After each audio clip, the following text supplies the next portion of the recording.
Hello and welcome to Rise and Unwind. I want to thank you for tuning in and checking out the show. If you actually want to be on the show, go to our website. That's riseunwindtv.com. And what's happening on today's show? Well, we got this. We're going to put that in a shaker tin filled with ice.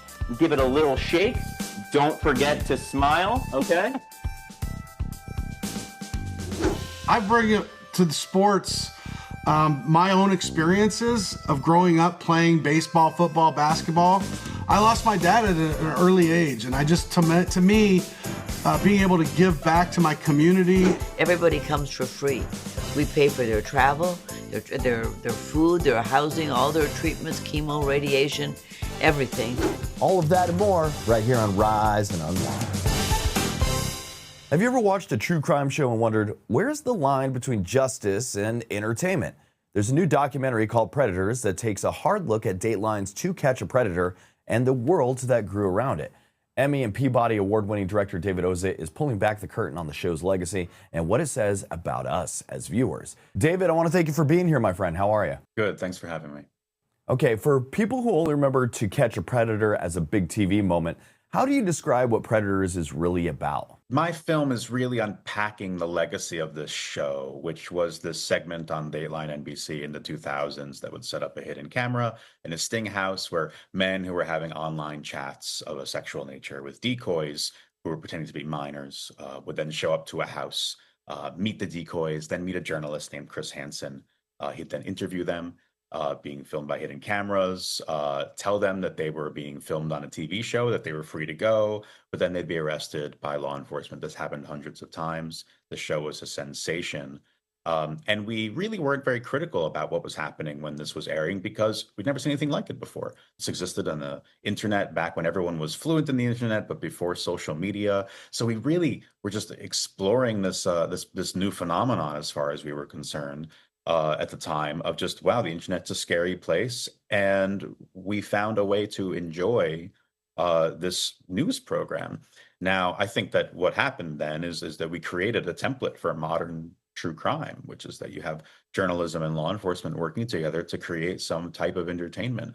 And that's really one of the legacies of To Catch a Predator. So when you started digging into the story, what surprised you most about how the show actually worked behind the scenes? I think when I started to really understand one particular element of the show, it sort of stood out to me, which is that these men were already able to be charged with a crime before they ever showed up to the sting house. The crime is online solicitation of a minor, but then they show up at the house and they could be arrested right then and there, but instead they're interviewed by a journalist who's not telling them who he is necessarily, and then they're filmed, and then they're told they're free to go, and then they're arrested. So all of that part, that middle part, is kind of theater, and it's all for us to watch at home. So when I started to think about that, I started to realize, well, there is a huge component of this that's really just entertainment. And it's not the first time in the world where you reach people and give people something to watch, and then that moves the needle on a national conversation.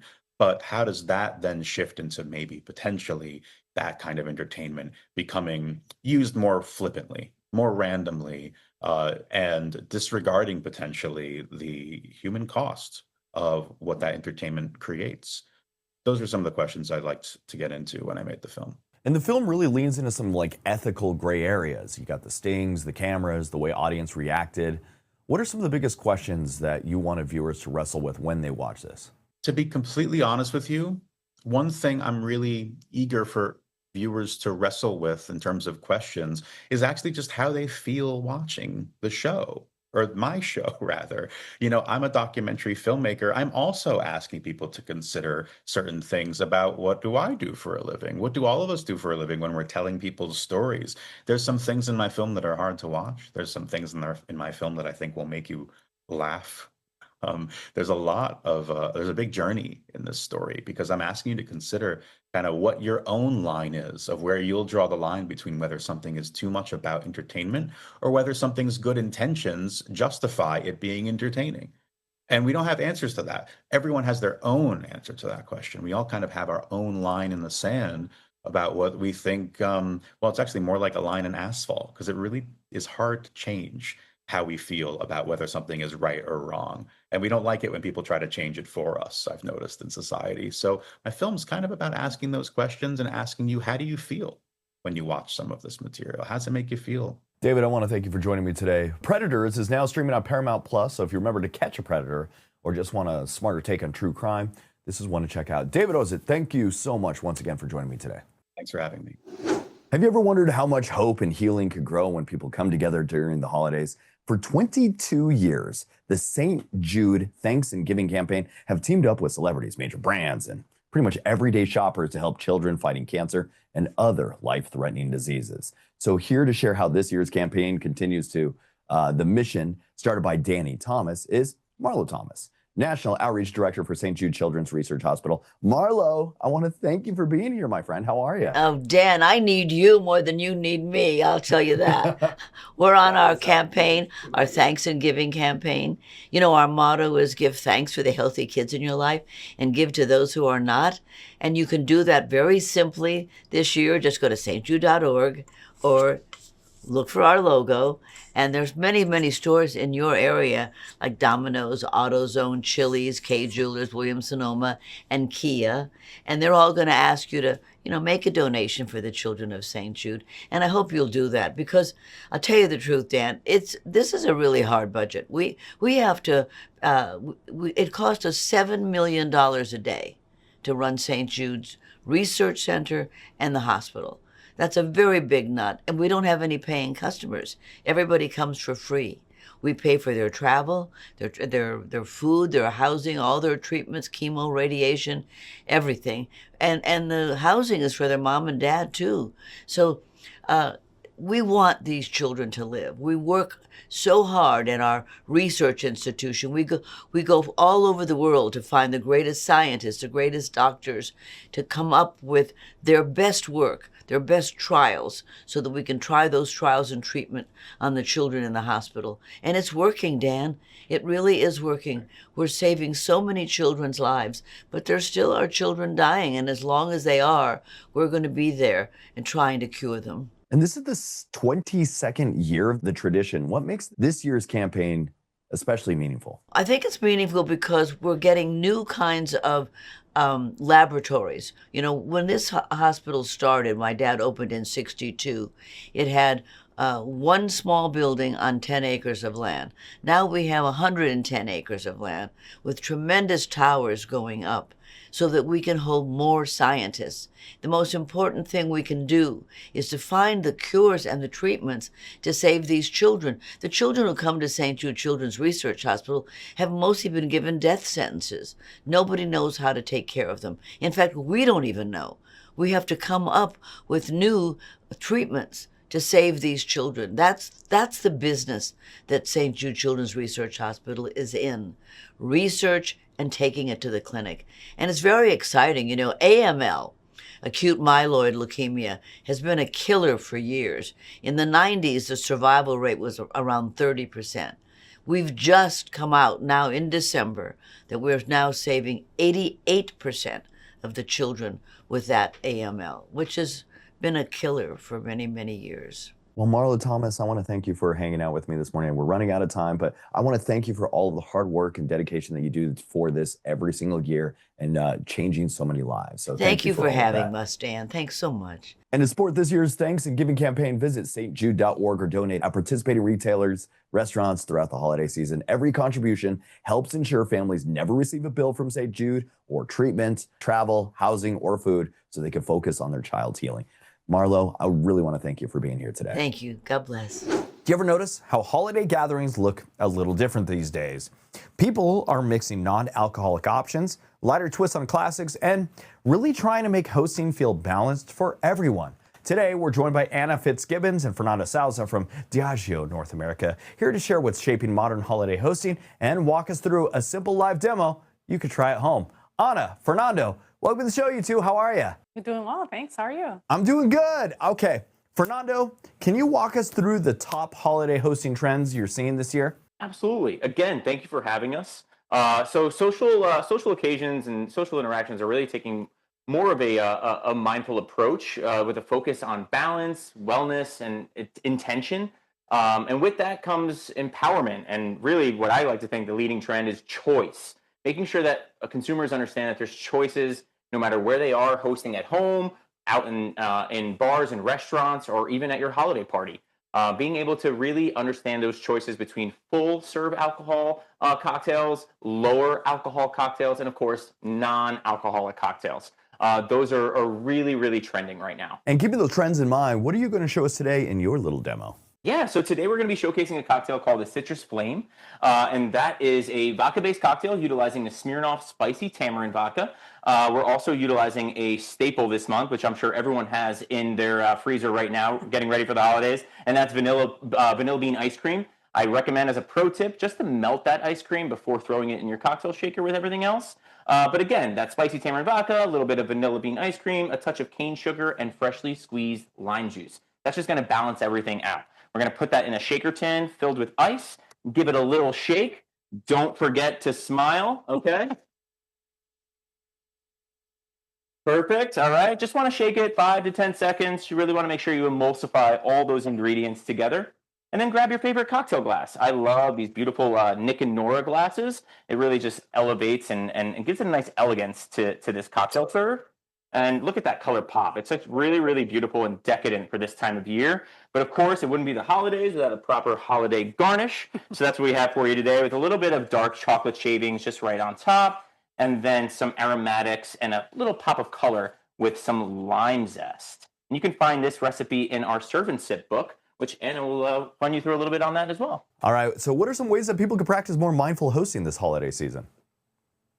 Yeah, so mindfulness is all about intentionality, and it's all about caring. And so I always like to think if I'm hosting, I'm taking care of those who I've welcomed into my home. And that means really thinking about their journey from the moment they walk in through the door to the moment they leave. So I like to welcome my guest with a non-alcoholic cocktail so that everyone feels included as they're coming in. And then I like to have a couple of different options for them, maybe a theme if I'm feeling super festive, and tie those cocktails, whether they're non-alcoholic, lower alcohol, or traditional ones, with my food pairings. Offer some water. It can be some infused water. That's a really fun way to kind of have some fun and show off. And then I also like to make sure that they have a safe plan to get home. So really welcoming them and making sure they leave responsibly. But in between, my favorite tip is kind of counterintuitive. And that is, if people are enjoying an alcoholic beverage, don't let them, don't top off their drink before giving them a new cocktail. That seems again counterintuitive. You think, oh, empty glass, I may not be performing as well as I could be as a host.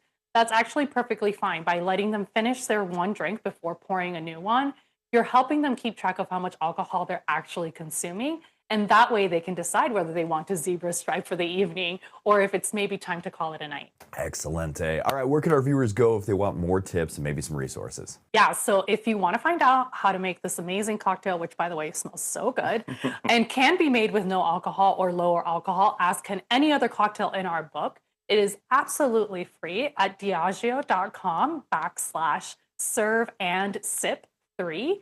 That's Diageo, diageo.com/serve-and-sip, and the number 3 because it is our 3rd volume. And if you want to know more about how alcohol affects your mind and body, you can visit drinkiq.com. Hey, I want to thank you two for joining me this morning. Thank you. Thank you. Artificial intelligence isn't just changing technology, it's reshaping how states compete for jobs and economic growth. A new report shows that governor who moves quickly could land the next big wave of investment tied to AI. So joining us are Dr. Michael Mandel, Vice President and Chief Economist at Progressive Policy Institute, and former U.S. Energy Secretary and former Michigan Governor Jennifer Granholm. Welcome to the show, you two. How are you? All is well. Thanks so much. Thank you very much. All right, Dr. Mandel, when we talk about the surge in AI investment, what does it actually look like right now, and why should states be paying attention? 2 reasons. One, you have massive construction of data centers all across the country, and states that can attract these data centers will get the jobs and tax revenues that come along with them. Only a plus there is massive investment after many years of an investment drought. That's the short-term gains. In the long term, sort of buying in on AI, as we discussed in the AI toolbox, is transformative for industries like manufacturing and construction and agriculture, which is, of course, great where you are, and will have the effect of bringing down costs and creating new jobs. Just a plus for everybody. And your report lays out what you call the governor's AI innovation toolbox. What are the most important tools governors should be using today? We've got 5 tools in the toolbox. One is tax incentives for data centers. One is public-private partnerships with universities, so to help push forward AI innovation in the state. Training of workers in AI-related skills. Investment in the energy grid, and for the state to be proactive in AI extension programs like manufacturing, agriculture extension, to help small businesses learn how to use AI and move forward into the future. And Secretary Granholm, from your time as governor, what advice would you give state leaders who want to get ahead of this AI boom? I'd be totally embracing this as a governor. I would want to be the AI state. I'd want to make sure I had as much of this economic development opportunity in my state to increase my tax base, to invest in schools. But here's the thing, and let me put on my hat as energy secretary. I know that a lot of communities have been pushing back because they've been afraid that new data centers will increase their electricity rates because of the amount of power that each data center requires.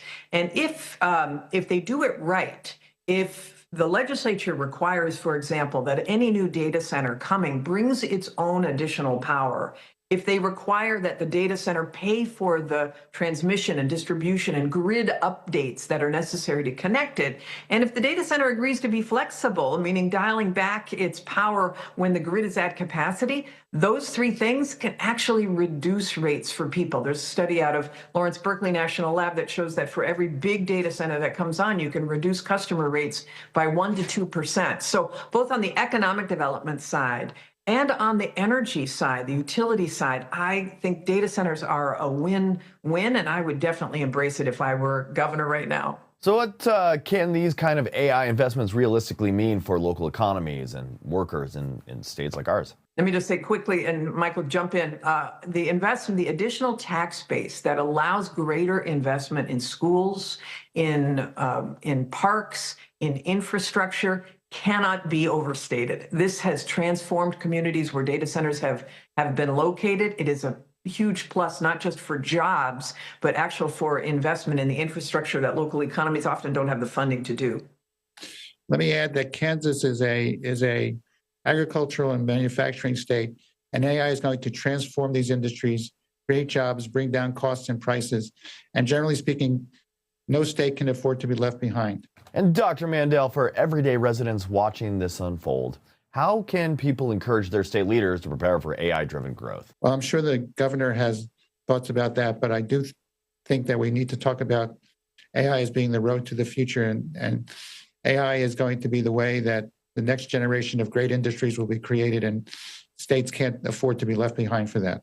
Yeah, I think they just need to let their legislators know that assuming these guardrails are in place to protect their utility rates, the sky's the limit in terms of their economic development opportunity, and not to be afraid of inviting AI, but to embrace it and to welcome it. So where can our viewers go and read more about this full report and learn more? You can go to the website of the Progressive Policy Institute, which can be found at progressivepolicy.org. Hey, I want to thank you two for joining me this morning. Thank you so much. Appreciate it. Thank you. Do you ever watch a trailer to instantly wonder what really happened behind the scenes? You know, The Mighty Oaks is one of those films, a survival story with heart, grit, and a little mystery woven in. It lands on VOD and DVD on December 9th, and today we've got 2 key voices behind it. Filmmaker Brendan Hardy and producer Brad Ledwith. Welcome to the show, you two. How are you, my friends? Thank you so much for having us, Dan. We're having a great time. All right. I'm glad you're having a great time because I'm off to a terrible start this morning. My brain is frazzled. And I guess for the people that are just hearing about it, what is The Mighty Oaks really about kind of at its core?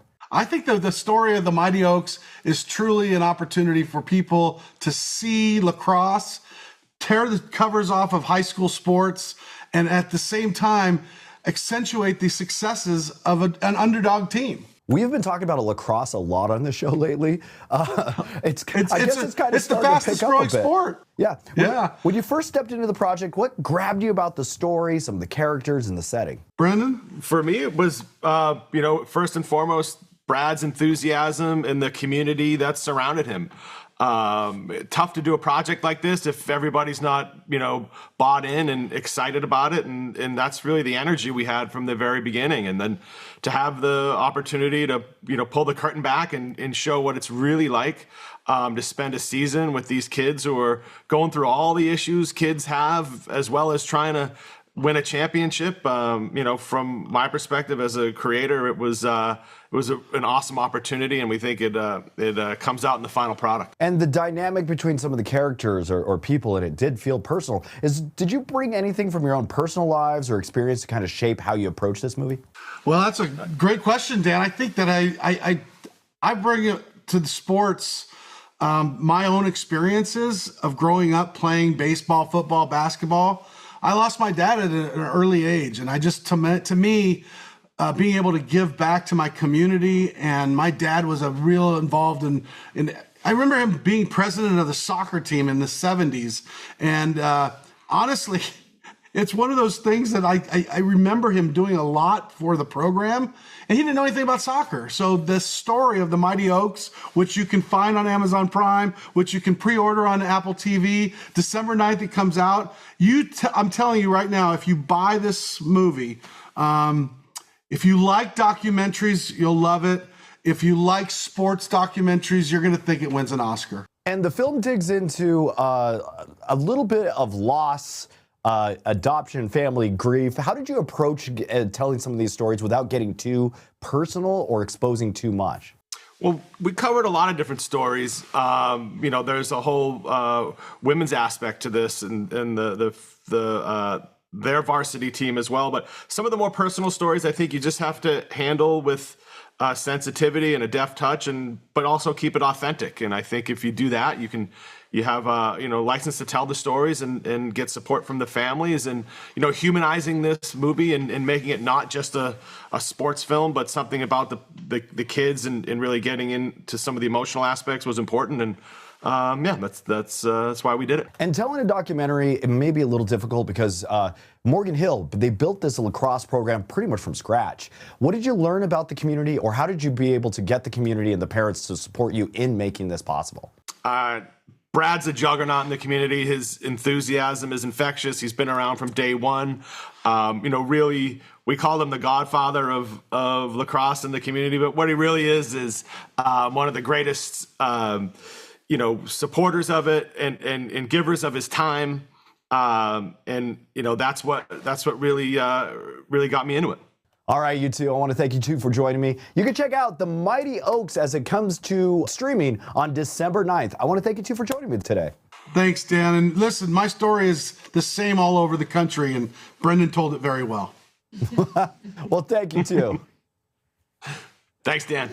There's something electric about a film that makes you feel like you're right there on the track. And F1, the movie, has been delivering that rush ever since it hit Apple TV. It's already the highest grossing sports movie of all time, packed with real Grand Prix racing and a story led by Brad Pitt that hits just as hard as the action.